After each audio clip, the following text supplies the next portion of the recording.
Himalayas, where earth meets sky.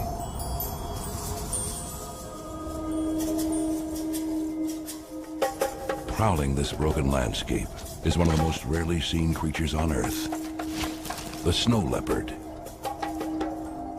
So elusive, only a few are privileged to catch a fleeting glimpse. Veteran filmmaker Hugh Miles and his team spent 4 years fighting freezing temperatures and dangerous altitudes. Sometimes these mountains can seem cruel, and the sub-zero temperatures feel unrelenting. Their dogged determination is rewarded with never-before-seen footage. But glimpse it for a moment, and then it's gone.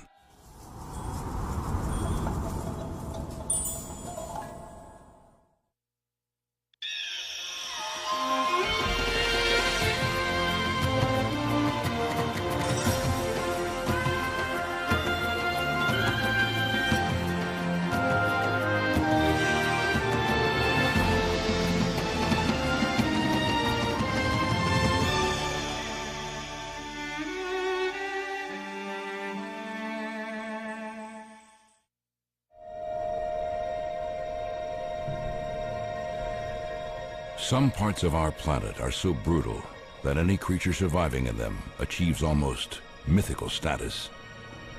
And when a creature thrives in these conditions, it becomes legendary.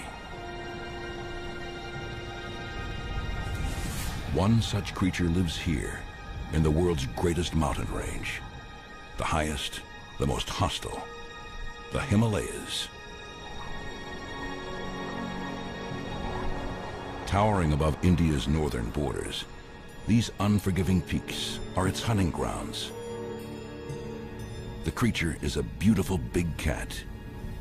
Merely to see one is a dream, but to film one, nearly impossible.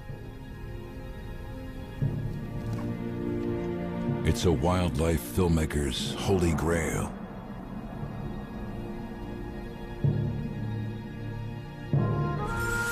The snow leopard.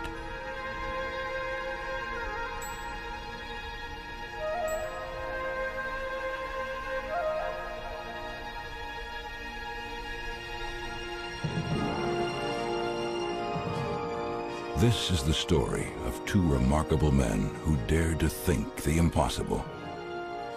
They believed they could find and film the snow leopard up close and personal. It would take the team 4 years to conquer this Everest of the natural world. Like many mountain adventures, it was a quest that was to end in both tragedy and triumph. But all that was to come as veteran filmmaker Hugh Miles and his team headed into the mountains on their first expedition. I've wanted to make a film about snow leopards for as long as I can remember.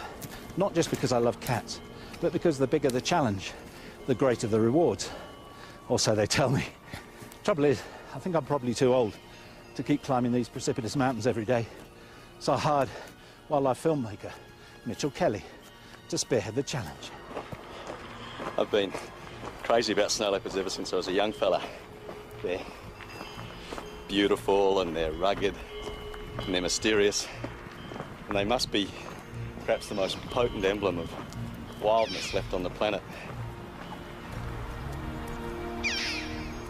When you look at terrain like this, you realise why snow leopards are so difficult to film. But it'll be almost impossible to film them alone. So up ahead is Numgill. He's the horseman, and he lives in the village just up valley. And he's an incredible animal spotter. We also have Cheetah as the chief guide, and they've both seen snow leopards quite a few times. These local mountain people are incredible. They're tough, they're resourceful, and they have a great sense of humour. And no doubt they'll need all these qualities before we finish this film. But we need a special place as well as special people if we're to succeed. And we think we have that too. Snow leopard populations are fragmented, and they're thinly distributed throughout the remotest mountains of Central Asia, places like Russia, Mongolia, China and Tibet, right through the Himalaya, and as far west as Pakistan and Afghanistan, possibly over 2 million square miles. But a particularly good place is in the northern Indian state of Jammu and Kashmir, and we're in Ladakh's Hemis National Park, just here. We think this is a good place, not just because of the rugged terrain that the snow leopards use, but because the people who live here do see snow leopards from time to time. How many there are is a mystery which we hope to solve.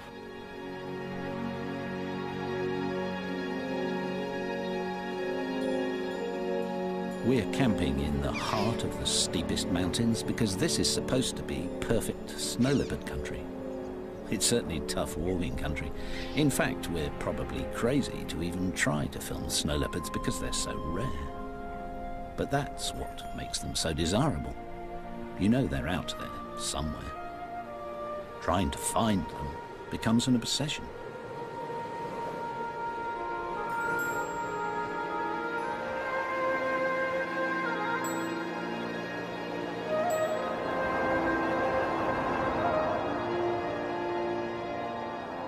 Fortunately, these ghost-like cats leave clues all over the mountains, and helping us understand them is old friend and local snow leopard expert Rinjin Wonchuk.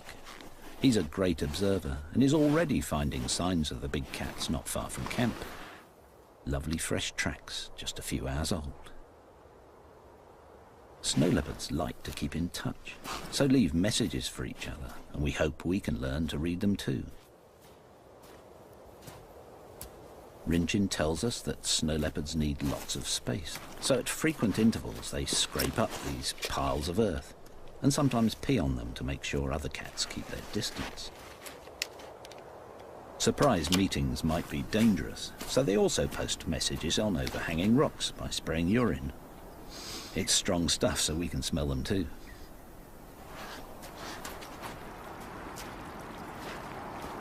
Snow leopards share these mountains with local herders, and because predators like snow leopards and Tibetan wolves occasionally kill domestic stock, the local villages are a good place for us to find out if the big cats have been seen recently. Much of this area of the Himalaya is blessed with the Buddhist faith, and as this culture reveres all life, predators are usually tolerated.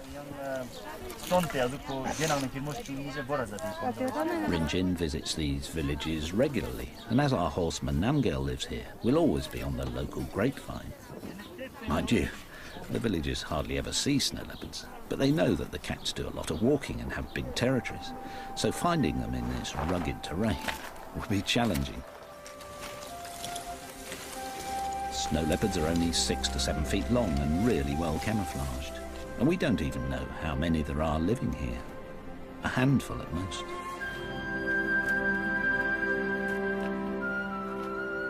One strategy that might help is to keep an eye on the snow leopard's favourite prey in these parts, the baral, a type of wild sheep.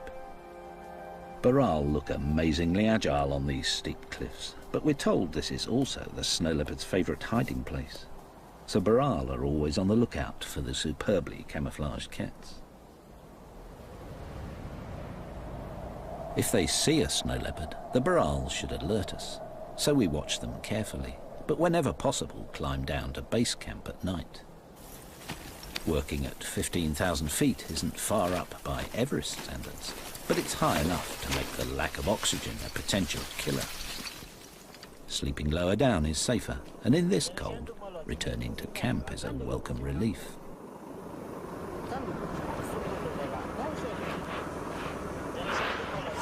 Tasty meals are supplied by our Ladakhi team, giving us all a chance to discuss our strategy.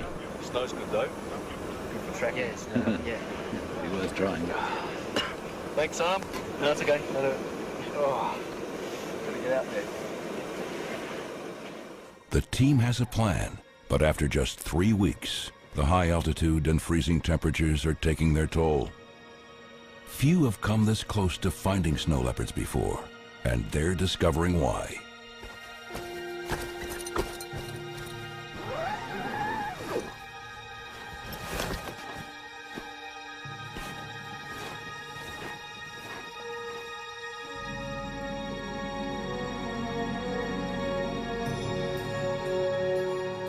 All the walking has been with a purpose, for the team has been collecting every clue they can find. It means Mitchell can now get down to some clever detective work and maybe outsmart the snow leopards. Whenever any of us has found a pug mark or a fresh scrape or a rock spray or heard a vocalization, I've marked it on this map of the area, and all of a sudden there are enough maps for a pattern to emerge. It seems that the snow leopards are favouring just the easiest routes to travel on, and this kind of information is priceless. Now we're really making progress, for by knowing about their favourite routes along the valleys and ridges, we might make a success of Mitchell's plan to get the snow leopards to take self-portraits.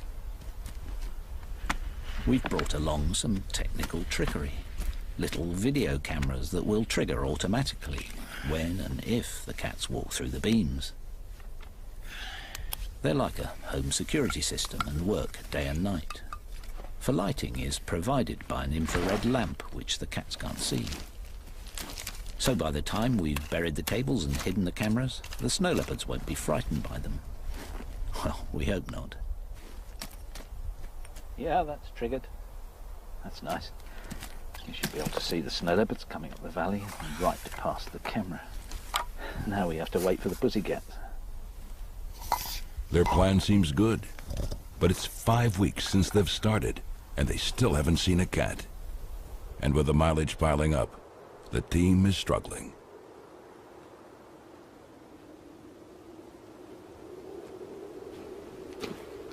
We've all been walking for 13 consecutive days without exposing a single frame of film. And I guess I should be getting discouraged, but patience always was going to be a big part of making a film about snow leopards.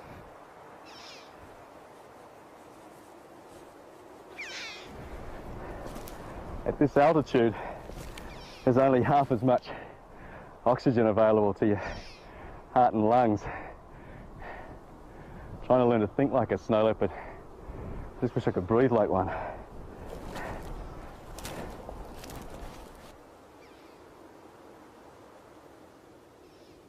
Knowing they're out there somewhere just makes the whole landscape almost vibrate with tension. The perverse thing is, I've probably been seen by snow leopards dozens of times, but their camouflage is so perfect and the distances are so great that the only real chance you've got of seeing one is if it moves. And with such a big area to scan, you just have to break it up in your mind. If it's cold, look on the sunny faces. If it's windy, look on the sheltered sides. If there are burrow grazing, look on the approaches above them. The snow leopard has to be there somewhere.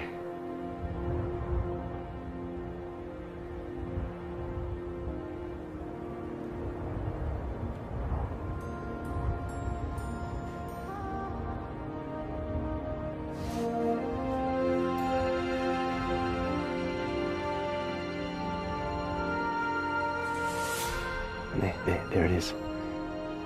Snow leopard. That tiny speck on the side of the mountain. That's a wild snow leopard. What a beautiful cat. This makes all the hard work worth it. What a magical sight. It's the crucial breakthrough the expedition needed. Mitchell's first tantalizing sight of a snow leopard. Immediately, they want more. Something much closer. But have the remote cameras worked? Nice fresh pug marks. And a fresh scrape. We've had so many false hopes when cats have come past and the technology's let us down, like flat batteries and digital breakup due to the cold. It's got frustrating, but rewind the tape and see whether we got lucky this time. The problem with remote cameras is that they're non-selective. And as the snow leopards share these tracks with the locals, we capture plenty of useless images. We just rewind the tapes to use them again and hope for better luck. Oh, we have got lucky. It's a snow leopard.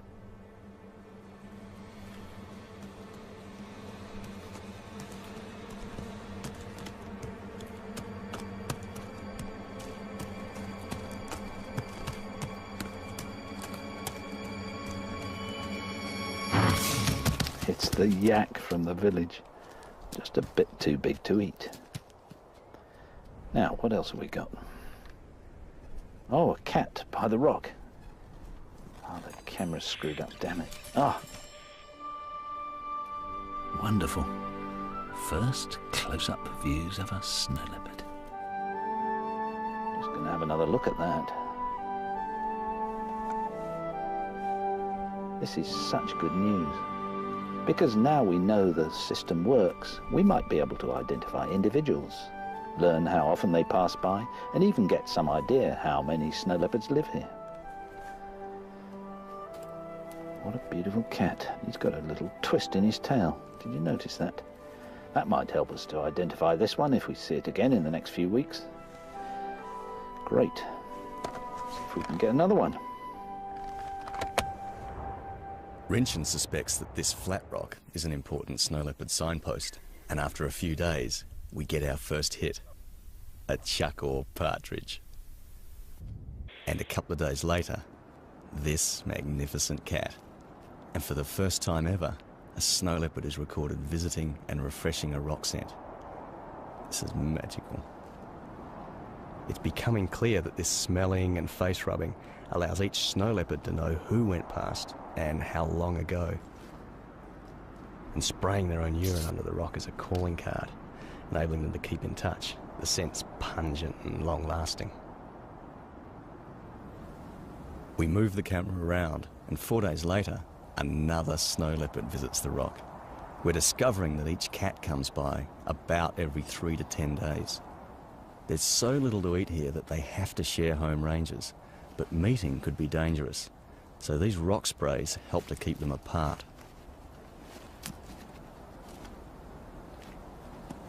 We've hidden 4 cameras in various spots, but things often go wrong. This tentative snow leopard took so long to approach that the camera turns off just after it enters frame. A real breakthrough comes when this female leads 2 young snow leopards through the shot. A breeding age female is terrific news. Since her youngsters are about a year old, it would be reasonable to hope for a litter of little cubs in about 18 months' time, and that would be a real prize. We're excited to be getting such lovely pictures of the cats, and we hope that these images will help us to identify individuals from the patterns on their beautiful coats. But it's proving tricky. They say a leopard never changes its spots, but snow leopards do, especially when they're walking, because their thick fur moves so much.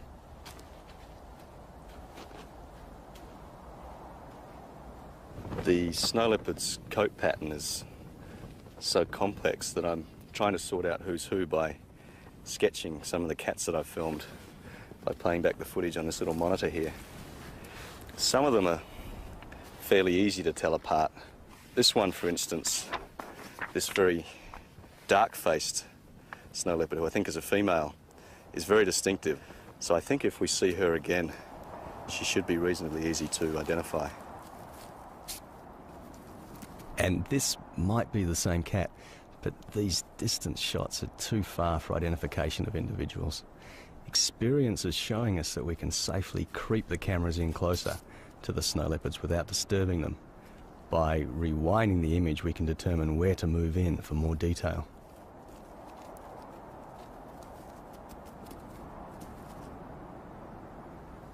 We try hard to decipher which marks separate individuals reliably. We assume the face is important, but is it the fronts or backs of legs or the patterns on the top or bottom of these exquisite tails?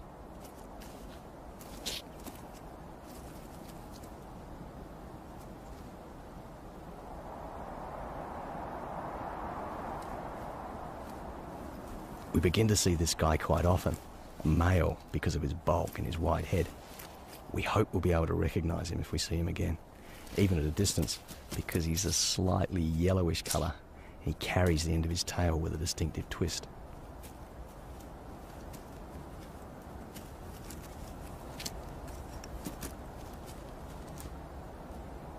It's great the technology works, and the pictures are lovely, but we really need IDs if we're to follow the cats and film more intimate behaviour.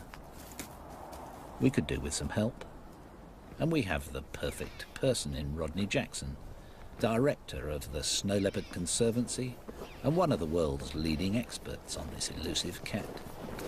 Okay, good sight. With the help of our friend Rinchin, he's now attempting to census all the cats in our corner of Ladakh's Hemis National Park.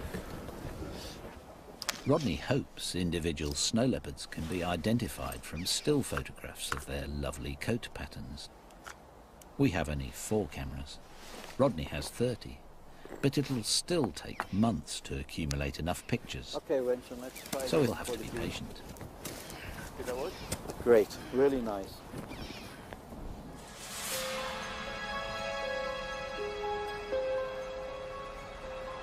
Sometimes these mountains can seem cruel. We're living up here at 12,000 feet for weeks on end, and the sub-zero temperatures feel unrelenting. And then, every time we want to film a snow leopard, it seems to involve a really grueling climb of up to 3 hours. But the other day I was amused to see that we weren't alone in finding this place hard. I was watching a snow leopard climbing up this ridge, and it kept on having to stop to catch its breath. We know we'll need a lot of luck if we're to achieve one of our main aims, to film snow leopards hunting. So we're keen to keep tabs on this cat. But snow is a problem. It's dangerous for us to follow the cat on slippery slopes. And difficult for the snow leopard too, because its camouflage doesn't work so well when it's walking over snow. In this toughest of lands where prey is so scarce, a snow leopard can do without handicaps, and moving around on ice-covered mountains when you can't see your footing is treacherous, even for a snow leopard.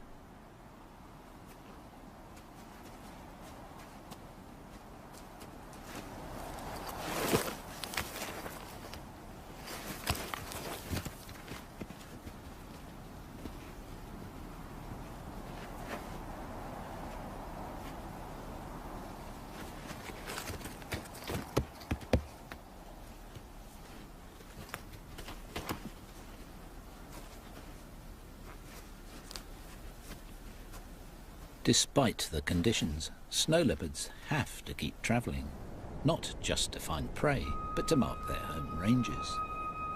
When it's snowed, it's easy to see how overhanging rocks provide protection for the messages left underneath by each passing cat.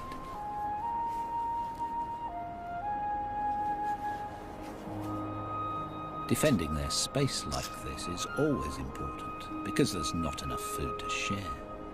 But the hazards of winter also bring opportunity.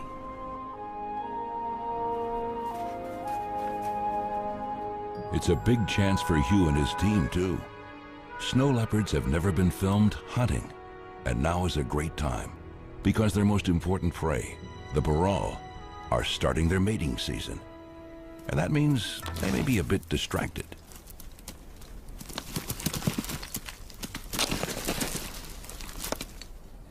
Most of the time the burrell are super vigilant, but when they're rutting like this, the burrell lose a lot of their caution. And if I was a snow leopard, I'd be watching the burrell rut very carefully. Males have to find out which females are coming into estrus and then make sure that they're the ones that corner the female in order to mate. But that also means chasing off competing males. On such steep cliffs, there's a constant danger of injury or death, and of course a chance for a hungry snow leopard.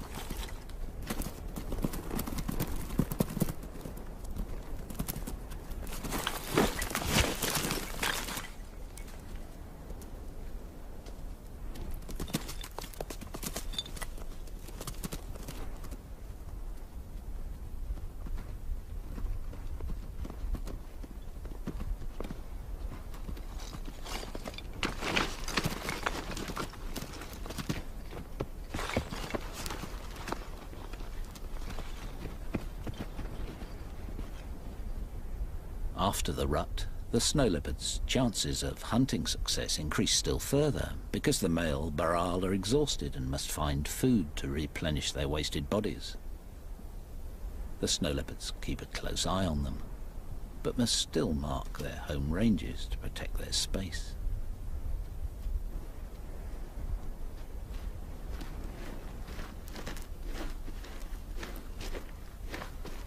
Snow leopards overlap ranges with each other, but also tried to avoid meeting for fear of potentially dangerous conflict. And this is not their only problem. What strikes me about this place is the deafening silence. It sounds devoid of life, but feels really tense. For the animals out there are fighting an elemental battle against hunger and cold.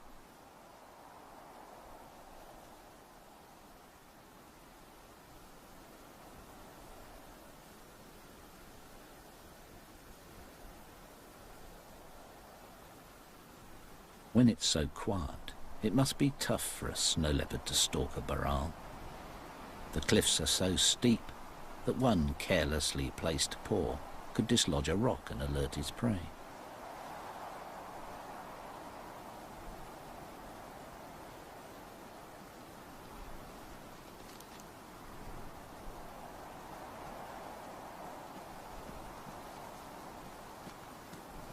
We think this is the local male, the one with the twist in his tail. He's making good use of his superb camouflage and his great stealth. With that thick-set, muscular body, short, powerful legs, and that gorgeous long tail to counterbalance during swift turns on steep slopes, he's the ultimate mountain killer. There's so little food at this time of year that the baral have to dig for roots, and with heads down like this, they're vulnerable. But the scars of a snow leopard's claws and teeth on this one's neck shows that the attacks can be shaken off.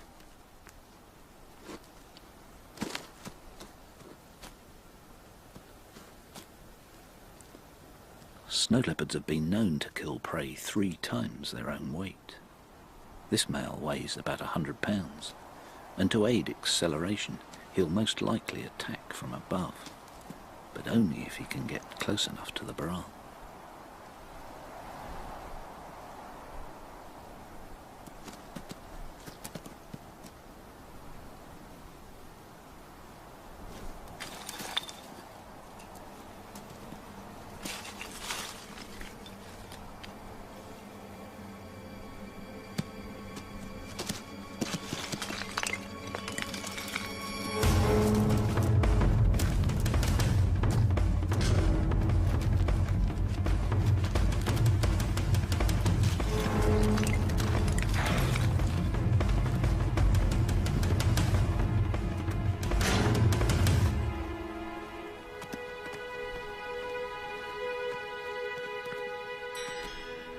We couldn't believe our luck. We'd started out thinking we'd be lucky to even see a snow leopard, and Mitchell had just filmed the first ever shots of one hunting. It's a great step forward.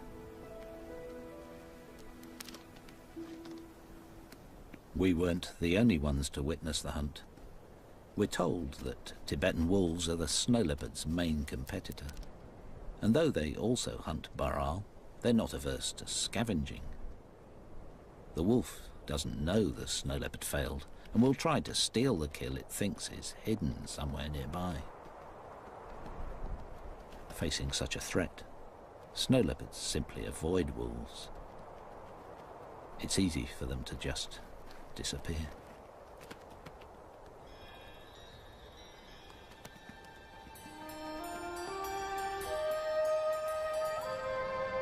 Winters here are long and hard.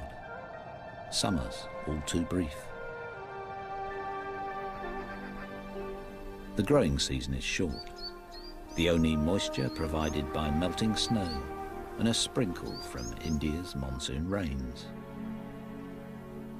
The baral climb higher, followed by snow leopards, And since one of our ambitions is to film snow leopard cubs, and they're born in the summer, Mitchell goes up searching for them. One of the best places to look for snow leopards in summer is a marmot colony. These plump rodents hibernate in burrows in winter, but as the snow melts, they emerge to become prey for snow leopards. Marmots are also a favourite prey of golden eagles. Living in a place where food is scarce, marmots make a tasty meal, so are always wary and alert. But they must eat too, for summer's new growth provides the fat to survive the long winters. They just have to risk exposure to attack.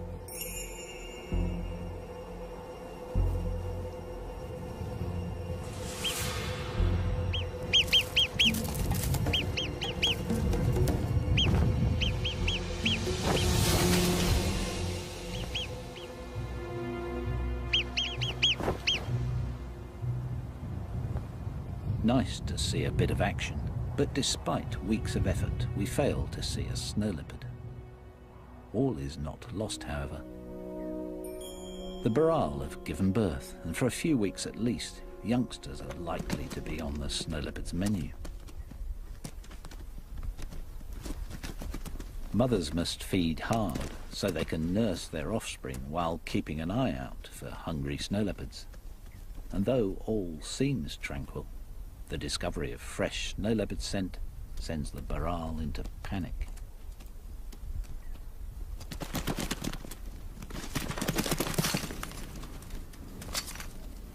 At the slightest hint of a snow leopard's presence, the youngsters are programmed by evolution to run for cover on the cliffs. Even if this is where the snow leopards would most likely be hiding. But if they are, we aren't seeing them. In fact, Mitchell's been trying for several months to get the cats more confident by leaving his human scent on remote cameras nearby. We feared the technique might have frightened them off. We were wrong. Well, after all the frustrations and the bad weather, we've finally broken the drought, and we've filmed a snow leopard in summer. The plan that I had to start to get the snow leopards used to my presence has paid off with spectacular results. I think it's the two cubs we filmed last winter. The other one is in the distance. I'm sure it's the male that's close to the camera. He's obviously either smelt me on the camera, but he's found it and he's accepted it. And that's a major breakthrough now in what we can do.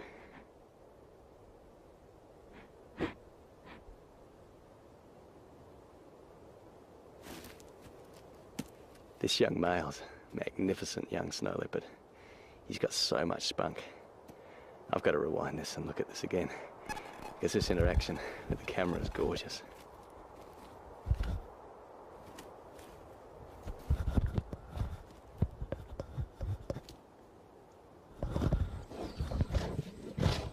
What I love about this footage is the juxtaposition. You've got a snow leopard, which is about as wild as you can be and still be on planet Earth, batting around the very latest in surveillance technology, like it was just an old dead hare. It's just wonderful.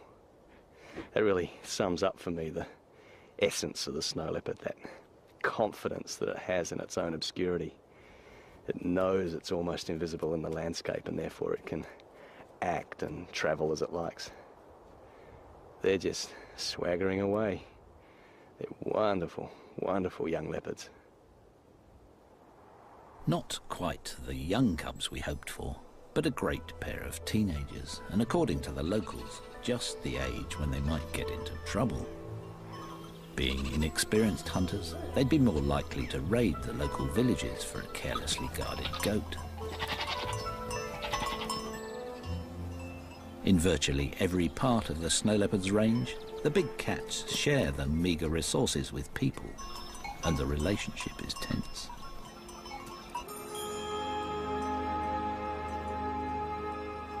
snow leopards do occasionally kill domestic stock, and life is tough enough for these mountain people without losing their valuable animals. So they sometimes kill the big cats.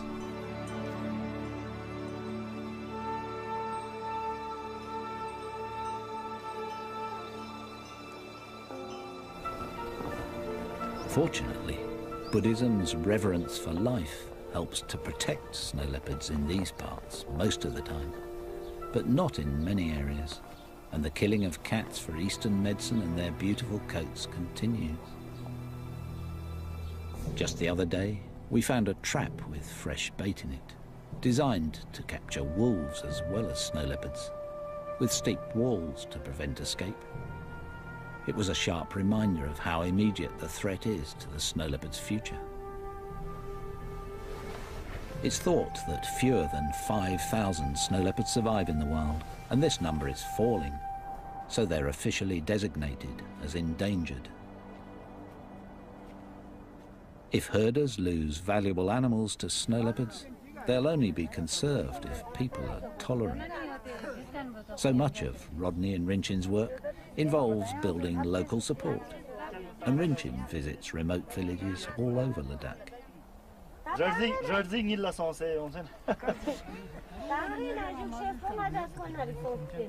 He listens to their problems and encourages careful management of sparse grazing. Good husbandry means wildlife increases, and so does wildlife tourism.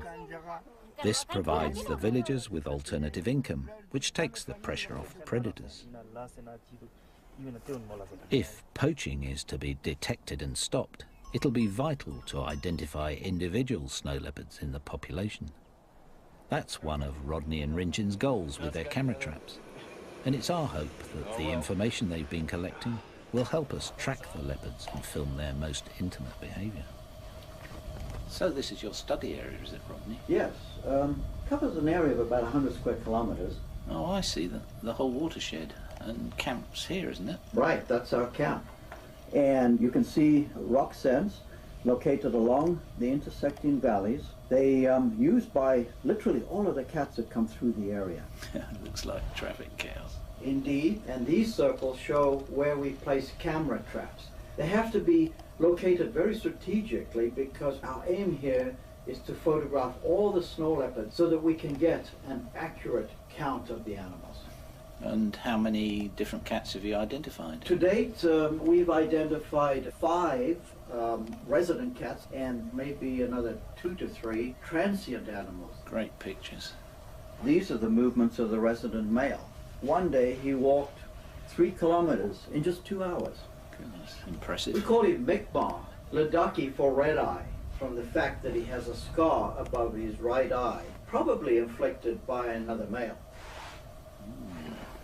A twist in his tail. We photographed him a lot. That's great. He patrols all this area. Oh, right. We got these 2 shots the other night, Mi'kmaq following a female. Smashing. It's a sure sign that the mating season is upon us. Filming mating would be an amazing thing to achieve, though no doubt impossible, because no one's ever even seen it before. Now Rodney's confirmed that Mi'kmaq is the territory holding male, it's no wonder he patrols around and marks so often, especially as this is now the mating season. Rodney says that from early January to mid-March, Mi'kmaq will increase his marking activity 3 to 5 times. He wants to make sure that he is the one to mate with any passing females.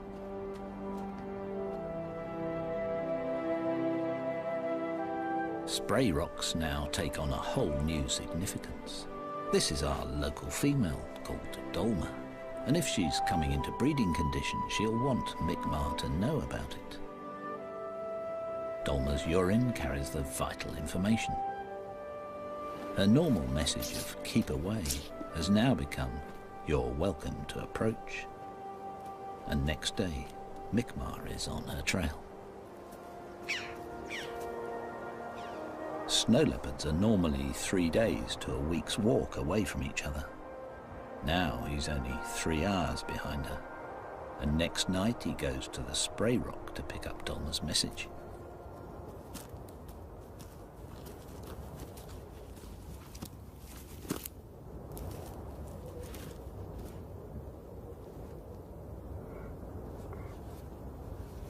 Her perfume has really impressed him. He's making quite a meal of it. His open mouth and flared nostrils allow him to read her message more clearly.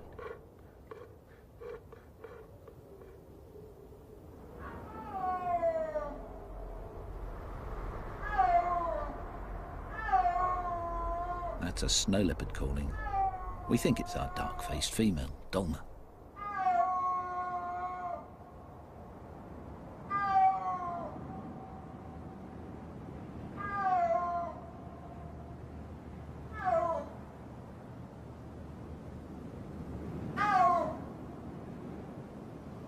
She's been calling from that ridgetop since before dawn. This is the only time of year adult snow leopards call to each other. For the rest of the year, all the scrapes and sprays are saying, stay away from me. And now all of a sudden it's, here I am, come and join me. She's chosen a brilliant spot, these cliffs, to bounce the sound off. And these three valleys to the north, the south, and one behind me to funnel the sound further. Clever girl. She's using the very shape of the mountains themselves to overcome their scale.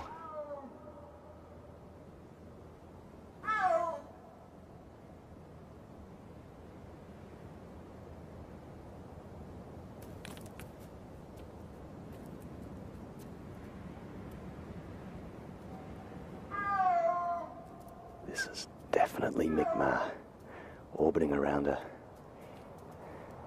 If they're like other big cats, they may call like this for hours, just coming together and wandering apart.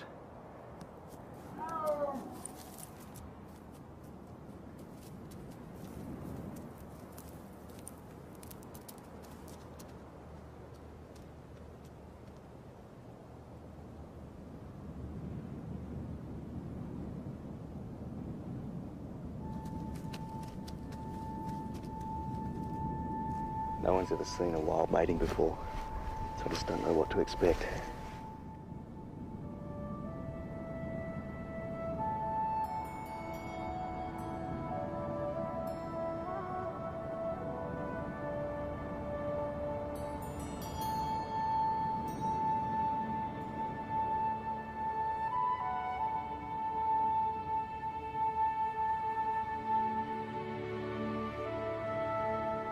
I'm surprised by how gentle this is.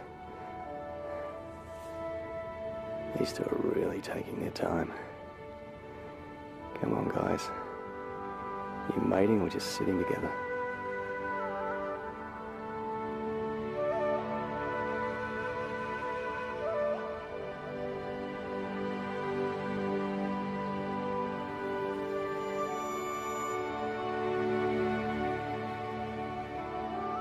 Now that's definitely mating. Fantastic. We need all the new snow leopards we can get. It's pretty amazing to film something that hasn't even been seen before. Difficult to believe, really. But can we find the resulting cubs? After this success, Mitchell is feeling more confident. For the first time since starting, I finally feel like we're starting to get somewhere in trying to think like the snow leopards and trying to use the terrain like they would.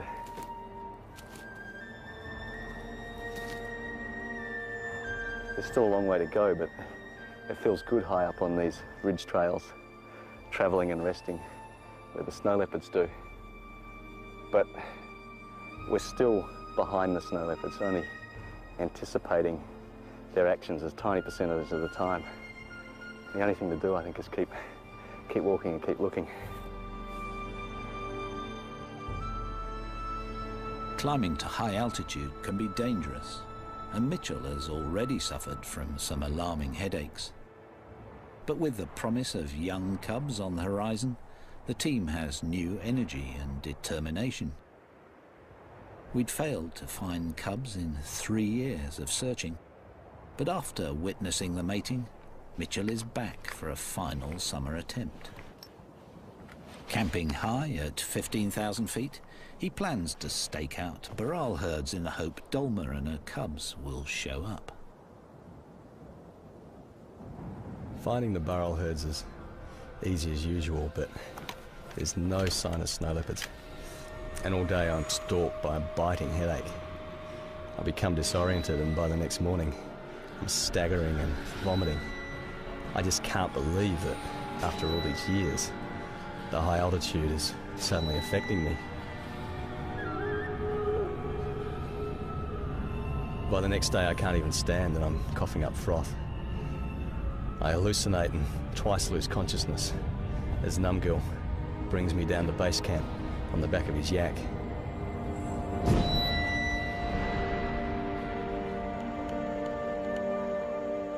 Mitchell's final attempt to find small cubs nearly ends in disaster. He's close to death from acute mountain sickness. It is crucial that he be transported to a lower altitude if he is to survive. He's evacuated to the nearest hospital.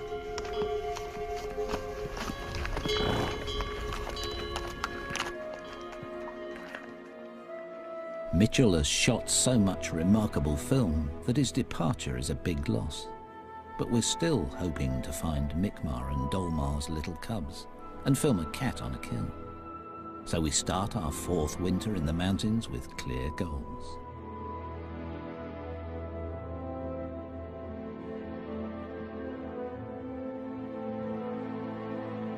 Mitchell has made a good recovery after leaving hospital, but is unable to return to altitude just yet, so in his absence we press on.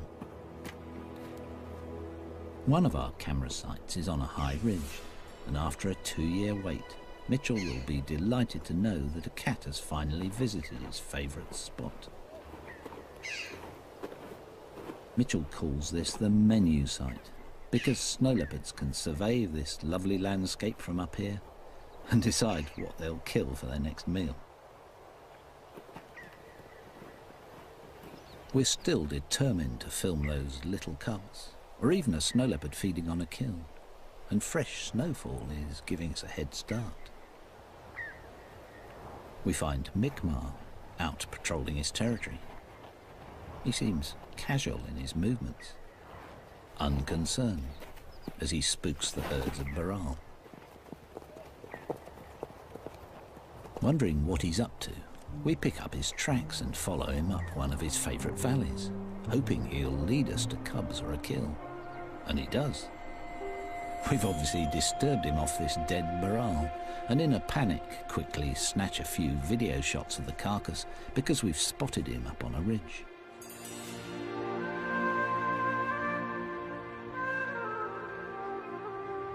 Hopefully he'll return to the kill, so we set up a hide and wait all night.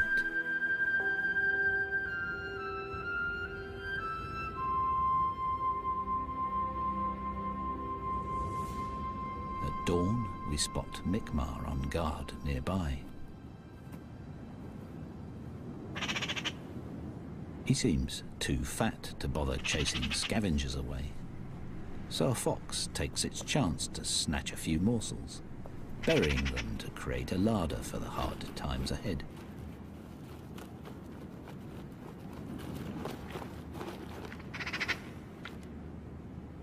Within an hour, Mi'kmaq is back.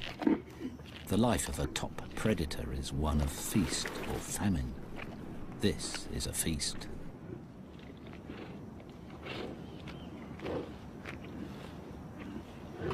No doubt Mi'kmaq is relieved to get a good feed, and we're relieved too. For after 4 years, we finally have our close-up shots of a snow leopard feeding on a wild burrowel kill. It's a privilege and a rare sight. In fact, it's difficult to express what a thrill it is to get probably the closest film ever taken of a wild snow leopard. There's also a sense of fulfillment, because over the years we've got to know a snow leopard well enough to give him a name. And Rodney's confirmed that Mi'kmaq is just one of 5 local cats, with about 3 other transients identified too. It's these interlopers that Mi'kmaq has to keep out, and his scarred face suggests he's had a long and violent life protecting his patch.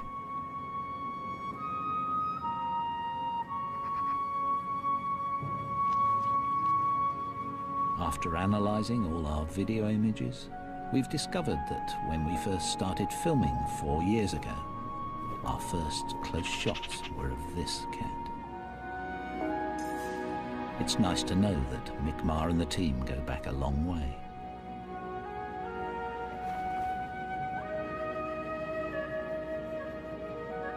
After an hour's feed, Mick Marr seems to be leaving. Possibly a happy cat, certainly a fat cat, but he can't resist a final accusing look at our lens.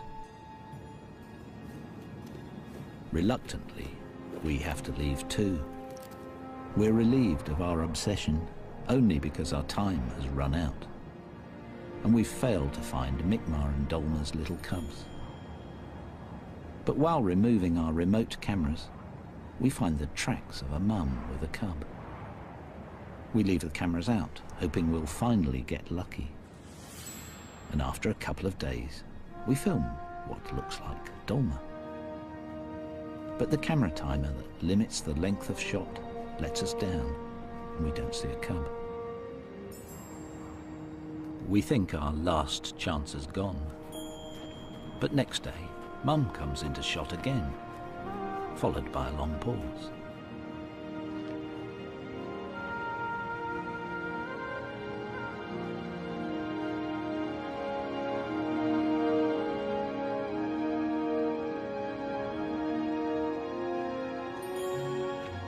After 4 years, we finally have our picture of a fluffy little snow leopard cub.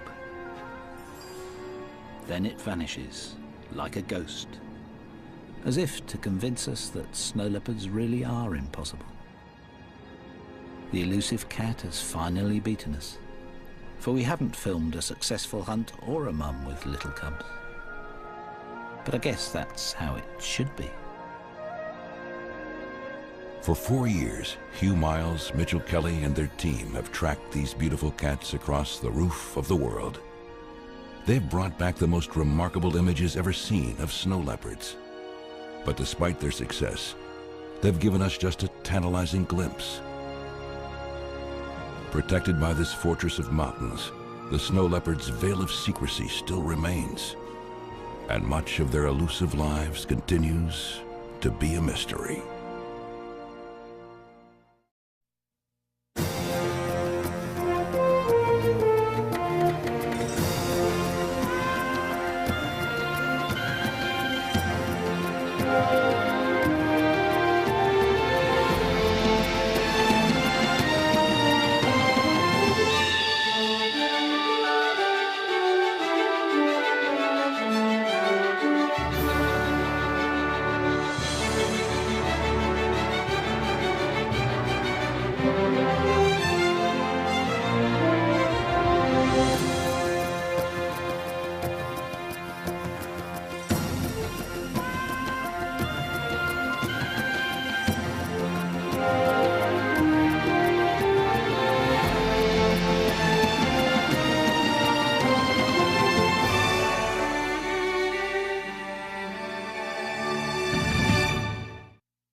The Himalayas, where earth meets sky.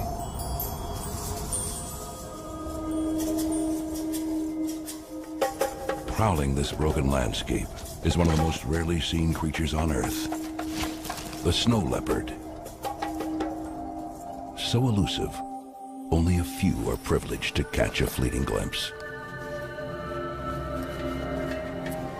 Veteran filmmaker Hugh Miles and his team spent 4 years fighting freezing temperatures and dangerous altitudes. Sometimes these mountains can seem cruel, and the sub-zero temperatures feel unrelenting. Their dogged determination is rewarded with never-before-seen footage. But glimpse it for a moment, and then it's gone.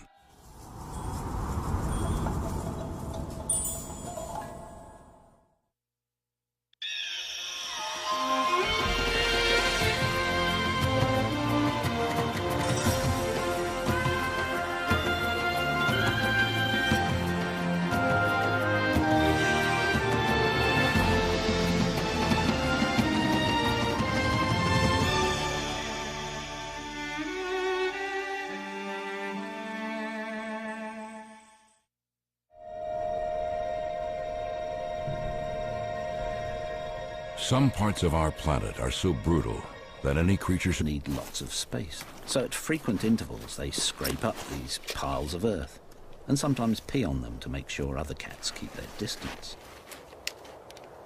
Surprise meetings might be dangerous, so they also post messages on overhanging rocks by spraying urine. It's strong stuff, so we can smell them too.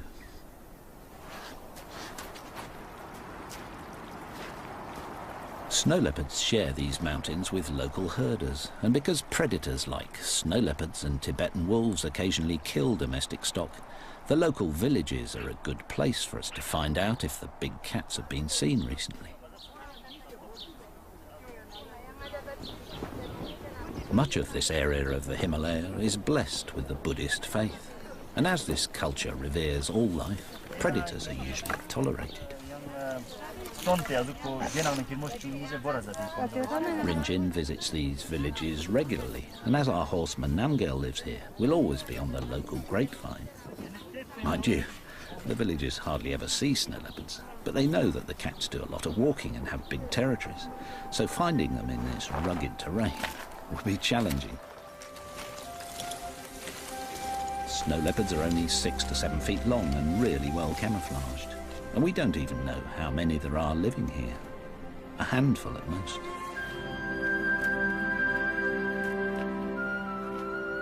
One strategy that might help is to keep an eye on the snow leopard's favourite prey in these parts, the baral, a type of wild sheep. Baral look amazingly agile on these steep cliffs, but we're told this is also the Himalaya, and as far west as Pakistan and Afghanistan, possibly over 2 million square miles. But a particularly good place is in the northern Indian state of Jammu and Kashmir, and we're in Ladakh's Hemis National Park, just here. We think this is a good place, not just because of the rugged terrain that the snow leopards use, but because the people who live here do see snow leopards from time to time. How many there are is a mystery which we hope to solve.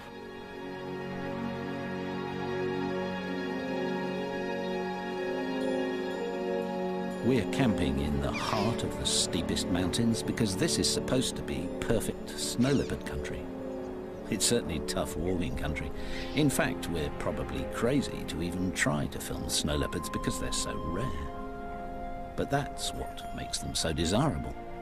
You know they're out there somewhere. Trying to find them becomes an obsession.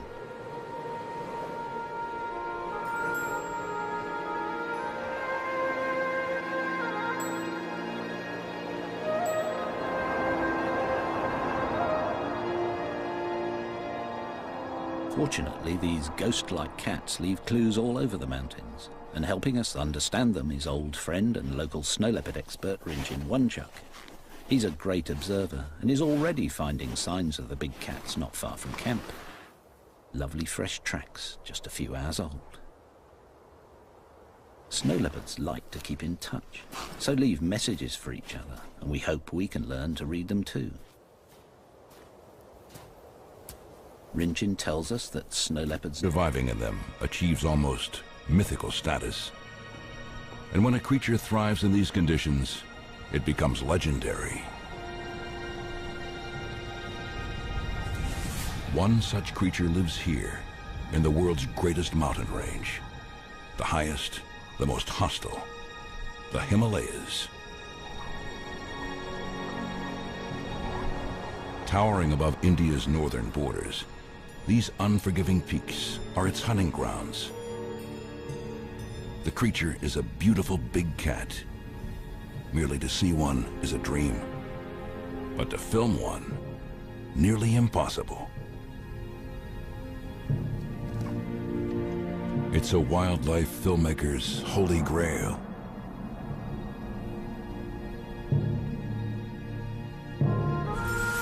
The snow leopard.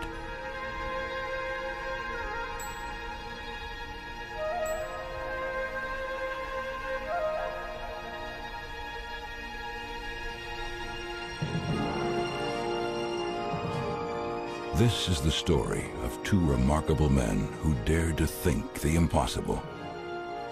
They believed they could find and film the snow leopard up close and personal. It would take the team 4 years to conquer this Everest of the natural world. Like many mountain adventures, it was a quest that was to end in both tragedy and triumph. But all that was to come as veteran filmmaker Hugh Miles and his team headed into the mountains on their first expedition. I've wanted to make a film about snow leopards for as long as I can remember. Not just because I love cats, but because the bigger the challenge, the greater the rewards. Or so they tell me. Trouble is, I think I'm probably too old to keep climbing these precipitous mountains every day. So I hired wildlife filmmaker Mitchell Kelly to spearhead the challenge.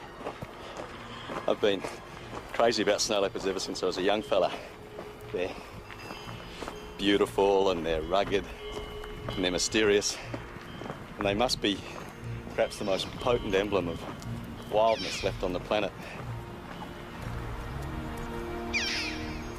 When you look at terrain like this, you realise why snow leopards are so difficult to film. But it'll be almost impossible to film them alone. So up ahead is Numgill. He's the horseman, and he lives in the village just up valley. And he's an incredible animal spotter. We also have Cheetah as the chief guide, and they've both seen snow leopards quite a few times. These local mountain people are incredible. They're tough, they're resourceful, and they have a great sense of humour. And no doubt they'll need all these qualities before we finish this film. But we need a special place as well as special people if we're to succeed. And we think we have that too. Snow leopard populations are fragmented, and they're thinly distributed throughout the remotest mountains of Central Asia, places like Russia, Mongolia, China and Tibet, right through the